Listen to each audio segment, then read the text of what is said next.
Sinusitis இருக்கா, சுக்கு தைலம் பயன்படுத்துங்க. நொச்சி தைலம் வச்சு நல்லா மசாஜ் பண்ணி குளிங்க. டேண்ட்ரஃப் இருக்கா, வெட்பாலை தைலம் பயன்படுத்துங்க. இப்படி நம்ம வந்து அந்த கண்டிஷனுக்கு ஏற்ற மாதிரி சொல்றோம். ஹேர் லாஸ் சிவியரா இருக்கா, கரிசலாங்கண்ணி எண்ணெயை பயன்படுத்துங்க. அதில் கரிசலாங்கண்ணி மடக்கு தைலம்லாம் இருக்கு. ஸோ அதெல்லாம் எக்ஸலண்டா மசாஜ் பண்ணும்போது முடி நல்லா கருன்னு வளர ஆரம்பிக்கும்.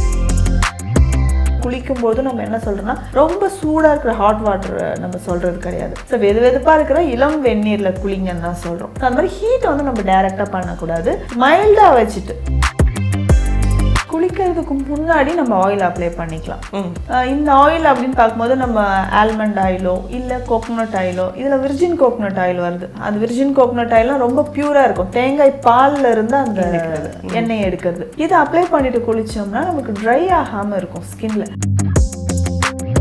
வணக்கம் மேம், எப்படி இருக்கீங்க? வணக்கம்மா, நல்லா இருக்கேன். நீங்கள் எப்படி இருக்கீங்க? நல்லா இருக்கும் மேம். ஸோ லாஸ்ட் எபிசோட்ஸ்லாம் பார்த்தீங்கன்னா நம்ம ஹேர், ஃபேஸ் இந்த மாதிரி பார்த்துட்டு வரோம்.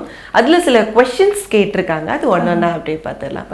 ஸோ ஃபர்ஸ்ட் கொஸ்டின் என்ன கேட்டிருக்காங்க அப்படின்னு பார்த்தீங்கன்னா, எனக்கு வந்து பார்லரில் போய் ஃபேஷியல் பண்ணணும் அப்படின்னா ரெகுலராக பண்ணால் எனக்கு ஃபேஸ் ஃப்ரெஷ்ஷாக இருக்குது, பட் அது கெமிக்கல் யூஸ் பண்ணி தான் பண்ணுறாங்கன்னு தெரியும். ஓகேவா, அதை நான் கண்டினியூ பண்ணலாமா, ஆர்எல்ஸ் வேறு ஏதாவது இதுக்கு ஆல்டர்னேட்டிவ் இருக்கா அப்படின்னு கேட்டிருக்காங்க மேம். ஃபேஷியல் பண்ணுறது ரொம்ப முக்கியமான ஒரு விஷயம்தான். நிறைய ஹெல்த் பெனிஃபிட்ஸ் இருக்குது. ஸ்கின்னுக்கு மட்டும் இல்லை, நம்ம மைண்ட் நல்லா ரிலாக்ஸ் ஆகும், ரிலாக்ஸ்டாக ஃபீல் பண்ணுவோம். எல்லா ஒரிக்ஸும் மறந்துட்டு இப்போ ஃபேஷியல் பண்ணுற அந்த டைமில் வந்து நம்ம இங்கே ப்ரெஷர் பாயிண்ட்ஸ் எல்லாம் ஆக்டிவேட் பண்ணி அது பண்ணும்போது நல்ல பெனிஃபிட்ஸ் இருக்கும். பிளட் சர்க்குலேஷன் நல்லா இன்க்ரீஸ் ஆகும். சிலருக்கு வந்து அண்டர் ஐஸில் வந்து டார்க் சர்க்கிள்ஸ் இருக்குது.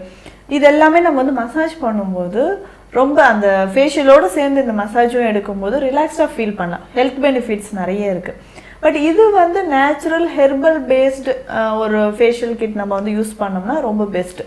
இப்போ நிறைய பார்லர்ஸில் வந்து நேச்சுரலாக தான் யூஸ் பண்ணுறாங்க. பப்பாயாவை இருக்கட்டும், ரோஸ் ஆயில், இதெல்லாமே நேச்சுரல் ஆலோவேரா வச்சு பண்ணுறது, இதெல்லாமே நேச்சுரலாக பண்ணும்போது நமக்கு அதுதான் பெஸ்ட்டு. ஸோ கெமிக்கல்ஸ் அவாய்ட் பண்ணிவிட்டு இந்த மாதிரி ஃபேஷியல் பண்ணால் நிறைய ஹெல்த் பெனிஃபிட்ஸ் நமக்கு இருக்குது. இதை நம்ம பார்லர் போய் பண்ணுறோம், வீட்டில் எனக்கு பண்ண டைம் இல்லைன்னா ஓகே, இல்லை வீட்டில் நம்ம பண்ணணுன்னாலும் செல்ஃபாக நம்மளே பண்ணிக்கலாம். இல்லை வீட்டில் யாராவது இருக்காங்கன்னா நம்ம அவங்கள வச்சு நம்ம பண்ணிட்டோம்னா ஸோ ஒரு வீக்லி ஒரு 3 days பண்ணுறது நமக்கு இன்னும் நல்லா பெனிஃபிட் இருக்கும். Super ma'am. ஸோ அடுத்த கொஷின் என்ன கேட்டிருக்காங்க அப்படின்னா, ஹேர் மசாஜ் நம்ம பார்லரில் போய் பண்ணும்போது டைரெக்டாக ஹீட்டு கொடுக்குறாங்க இல்லை, அந்த ஹீட் நல்லதா இல்லையா? அவங்க சொல்கிறாங்க ஹேர் க்ரோத்துக்கு தான் பண்ணுறோம் அப்படின்னு சொல்கிறாங்க, பட் ஒரு ஹீட்டை வந்து டைரெக்டாக கொடுக்கறது வந்து நல்லதா இல்லையா அப்படின்னு கேட்டிருக்காங்க மேம். இப்போ ஹேர் மசாஜ் ரொம்ப ரொம்ப இம்பார்ட்டன்ட்ங்க.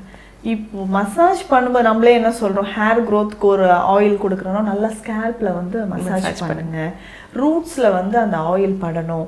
அது வந்து ஃபிங்கர் டிப்ஸில் நெயில்ஸ் படாமல், நெகம் படாமல் நம்ம வந்து ஜென்டலாக மசாஜ் பண்ணுங்கன்னு சொல்கிறோம்.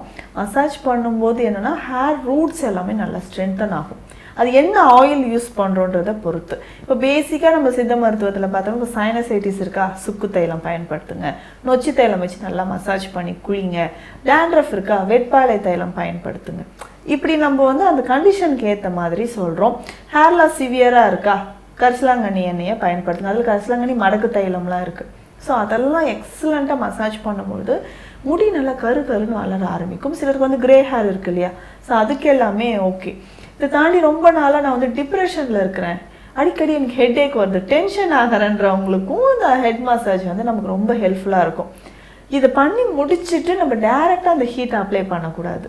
ஸோ இப்போ ஹேருக்குமே நம்ம வந்து வெந்நீரில், இளம் வெந்நீரில் தான் குளிக்கணும்னு சொல்லியிருப்போம். இப்போ தலையில் எண்ணெய்க்கு குளிக்கும் போது நம்ம என்ன சொல்கிறோம்னா, ரொம்ப சூடாக இருக்கிற ஹாட் வாட்டர் நம்ம சொல்கிறது கிடையாது.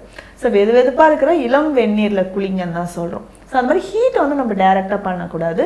ஸோ மைல்டாக வச்சுட்டு தான் அந்த ஹீட்டை நம்ம வந்து எக்ஸ்போஸ் பண்ணால் அது நல்லது. ஸ்பான்ற மாதிரி சொல்லுவாங்க. நம்ம வீட்லேயே அது ரொம்ப சிம்பிளாக என்ன பண்ணலாம்னா, நல்ல வெந்நீரில் நம்ம டவல் நல்லா டிப் பண்ணிட்டு தலையில் கட்டிக்கலாம். ஸோ அது போதுமானது தான். ஸோ அந்த அளவுக்கு ஹீட் நம்ம தலைக்கு கொடுத்தோம்னா போர்ஸ் எல்லாம் ஓப்பன் ஆகி ஆயில் நல்லா பெனிட்ரேட் ஆகும் ஸ்கின்ல.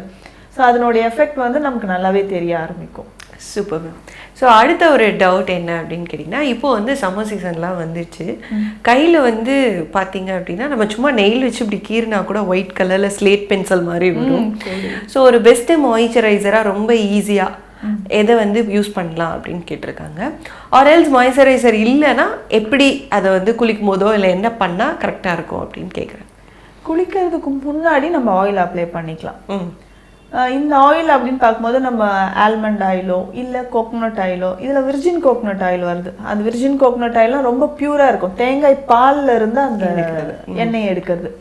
இதை அப்ளை பண்ணிட்டு குளித்தோம்னா நமக்கு ட்ரை ஆகாமல் இருக்கும் ஸ்கின்ல. சம்மர் வரும்போது தான் நிறைய பேருக்கு ஸ்கின் ட்ரைனஸ் இருக்கும். அதுக்கு ஏற்ற மாதிரி நம்ம வந்து தண்ணி நல்லா குடிச்சிக்கணும். ஸோ ஆரஞ்சு இந்த மாதிரி ஃப்ரூட் ஜூஸஸ் நிறைய எடுத்துக்கணும். ஆரஞ்சு, லெமன், கிரேப்ஸ், தர்பூசணி, வெள்ளரிக்காய், டெய்லி மோர் குடிக்கிறது, பழைய சாதம் எடுத்துக்கிறது, பழைய சாதத்தோட தண்ணி குடிக்கிறது, இது எல்லாமே குடிக்கும்போது நம்ம பாடியில் ட்ரைனஸ் இல்லாமல் இருக்கும்.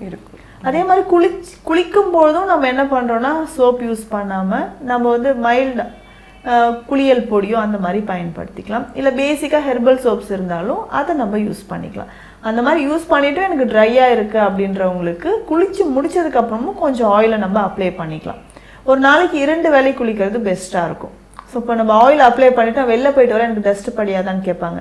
ஸோ அவங்களுக்கு என்ன பண்ணலான்னா ஈவினிங் டைமில் வந்தும் திரும்ப நம்ம ஒரு குளியல் எடுக்கிறது, இந்த மாதிரி நலங்கு மாவு போட்டோ குளியல் பொடி போட்டோ ஒரு குளியல் எடுக்கிறது ரொம்ப பெஸ்ட்டாக இருக்கும்.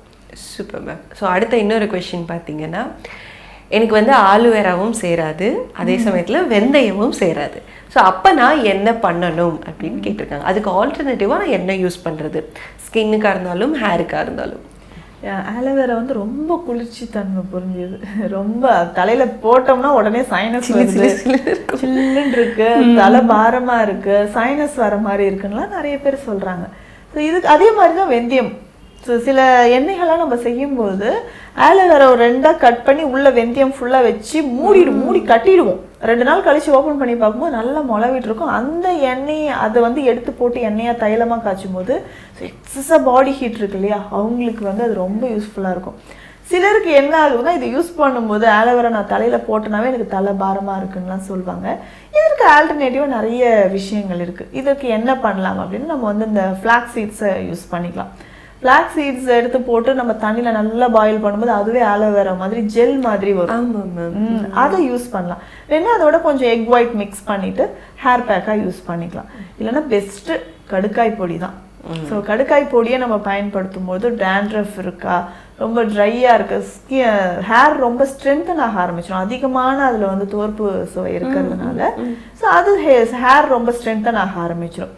தேங்காய் பாலில் கொஞ்சம் இந்த கடுக்காய் பொடி போட்டு நல்லா மிக்ஸ் பண்ணி ஹேர் பேக் மாதிரி அப்ளை பண்ணிவிட்டு அதை நம்ம யூஸ் பண்ணிக்கலாம். Super ma'am. ஸோ ரொம்ப ஈஸியாக சுலபமான நிறைய டிப்ஸ் கொடுத்தீங்க. ஸோ நேயர்களே, உங்களோட கேள்விக்கான பதில்கள் என்னென்ன அப்படின்னு தெரிஞ்சதா? ஸோ இதே மாதிரி உங்களுக்கு வேறு சில கேள்விகள்லாம் இருக்குது, அதுக்கு எனக்கு கண்டிப்பாக பதில் தெரிஞ்சாகணும், அதுக்கு என்ன சொல்யூஷனே தெரியல அப்படின்னு நினச்சிங்கன்னா கீழே கொடுத்துருக்க நம்பருக்கு இல்லை இமெயில் ஐடிக்கு நீங்கள் மெயில் பண்ணலாம், இல்லை கால் பண்ணி உங்களோட பிரச்சனைகள் என்னன்னு சொல்லலாம். இல்லை அப்படின்னா கீழே கொடுத்துருக்கக்கூடிய அட்ரஸ்க்கு நீங்கள் உங்களுடைய சந்தேகங்களை எழுதி கூட அனுப்பலாம். ஸோ அடுத்த எபிசோடில் உங்களோட கேள்விகளோட மீண்டும் சந்திக்கிறேன். நன்றி, வணக்கம்.